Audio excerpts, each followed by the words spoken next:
This time, we're taking a close look at body-worn cameras. You know, those increasingly common cameras worn by police officers. Yeah. And we're asking, what really drives an officer to hit that record button? Hmm.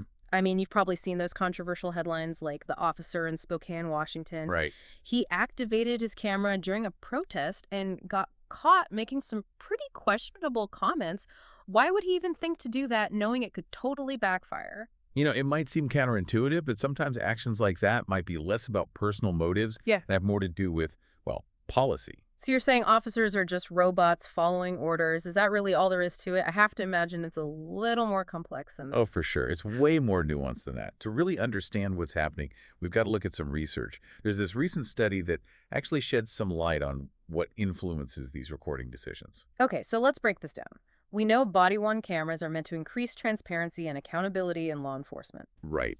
But like you said, it's ultimately up to the officer to decide when they actually turn those things on. Uh-huh. It almost sounds like there's a pretty big loophole there. Yeah, and that's exactly why researchers are digging into what's behind those decisions. Like they've explored a few key explanations, starting with officer demographics. So like the officer's age, their gender. Right, exactly. You might assume things like that, or even their years on the force would play a role. Yeah, that seems logical. Like the more experience they have, the more likely they are to use the camera or something, right? Well, surprisingly enough, not really. The research shows that those factors don't actually predict how an officer uses their camera. So just because an officer is young or new to the force doesn't necessarily mean they're less likely to use it. Interesting. So if it's not about who they are, is it more about the situations they encounter? Like, could that be a bigger factor? That's where it gets even more fascinating. The research points to an officer's specific job function as the strongest predictor. So for example, they're much more likely to activate their camera during an arrest, like 3 times more likely. Mm. It seems they're following procedural guidelines pretty closely, like when recording is necessary. That makes sense. Arrests are pretty high-stakes situations for everyone involved. You definitely want a record. But what about the officer's own feelings about these cameras? Those have to factor in at some point, don't they? You'd think so, right? Researchers have actually explored what they call the principal agent problem. Okay. So imagine you're an officer, right? You're facing a really tense situation. You know you're supposed to hit record, but you're worried the footage could be misinterpreted, maybe leading to complaints. Yeah. So it's like this balancing act, trying to balance their own interests against the policies they're supposed to uphold. Wow, I can see how that would lead to some internal conflict for officers. So did the research find that their personal attitudes about the cameras really affect their actions? They did find that some negative attitudes can be linked to lower activation rates. Things like feeling the cameras restrict their professional discretion, or that the footage could lead to, like, public backlash. But overall, their feelings about the cameras seem to have less influence compared to their job function in that moment. So it's not a simple yes or no question. It sounds like it's a mix of policy and personal judgment. Mm. But if officers are generally following those guidelines, why do body cameras still cause so much debate? That's the big question, isn't it? And it might have something to do with the limitations of the technology itself. Because body cameras don't capture everything, they have a limited field of view. Right. And the footage quality can be affected by all sorts of things, like lighting or even just movement. So even with the best intentions, you're saying the footage might not tell the full story. Exactly. And that's exactly why understanding when and how officers activate their cameras is so important. It's not about pointing fingers or jumping to conclusions, but more about having, a more informed conversation about what these cameras can actually do and what they can't do. That's a really important point, and it brings us right back to that officer in Spokane and that decision to record himself during a protest. What can we actually learn from that situation? Let's explore that further in part 2 of this deep dive. So remember that officer in Spokane we were talking about, the one who had his camera on during a protest and ended up recording some of those controversial comments. Yeah. Well, let's take another look at that, considering what we've been discussing Yeah. about the things that influence when those cameras are activated. You're thinking maybe he wasn't trying to, like, secretly record himself doing something he shouldn't have been. Right, exactly. Remember how we said that the officer's job function is a major predictor of when they use their cameras? Uh-huh. Well, chances are he was probably just following his department's policies. Many police departments actually have policies that require officers to have their cameras on during protests or demonstrations. Hmm. Those are often considered pretty high-stakes situations. So instead of assuming there was some bad intention behind it, it's more likely he was just doing what he was trained to do. Yeah, It exactly. just goes to show that things aren't always as they seem, you know?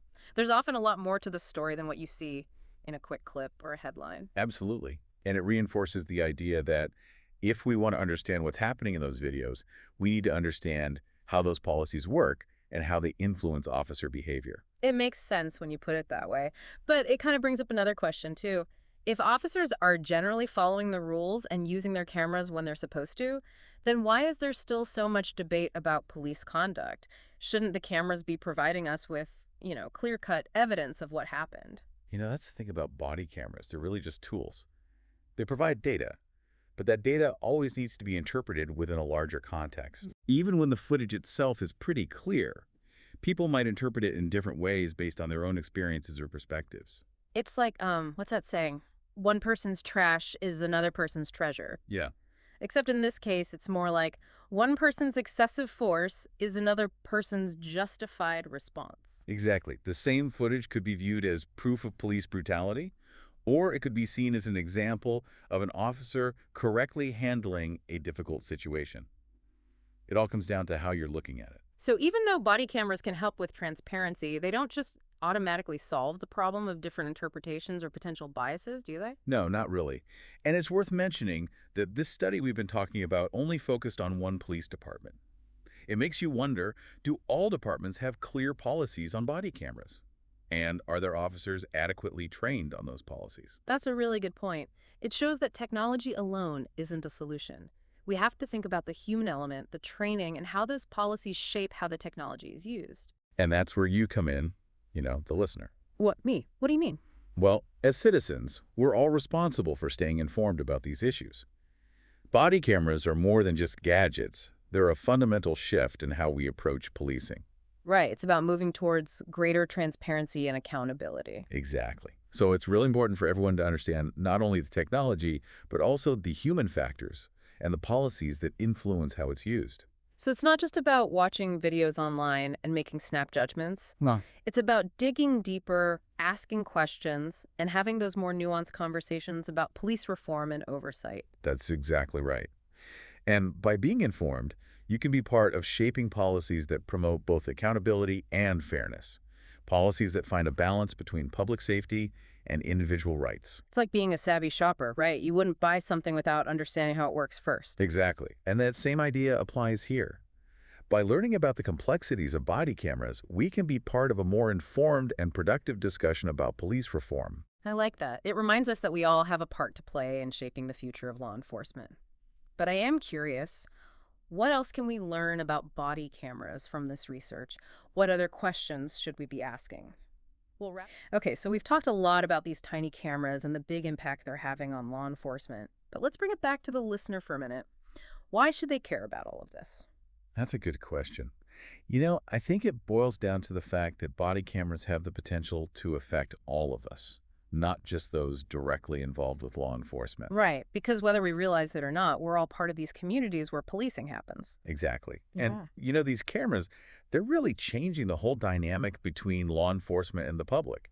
They bring a whole new level of transparency, but like we've been saying, they also bring their own set of complexities. What surprised me the most, I think, is realizing that the footage itself is just one piece of a much bigger puzzle. To really make sense of what we're seeing, you have to understand the context, the policies, the human elements. Absolutely. And that's why it's so important for everyone to be informed about these things, not just people involved in law enforcement or criminal justice. Because in the end, it's about creating a system that works for everyone. Right. That's the goal. And, a big part of that is building trust between law enforcement and the communities they serve.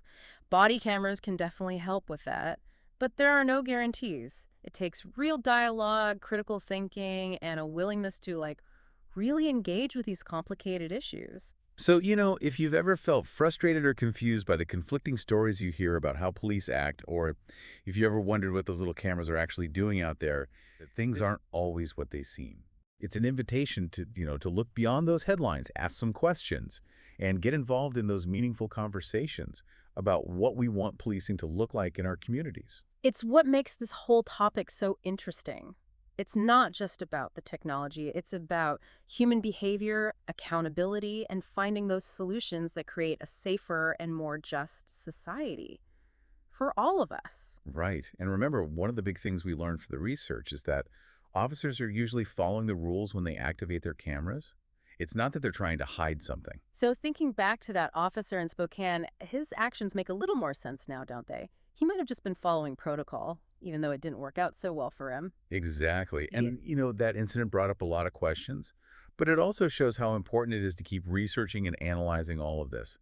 There's so much we still don't know about how these cameras impact police behavior, public perception, and the whole justice system. So we encourage you, the listener, to keep that curiosity going.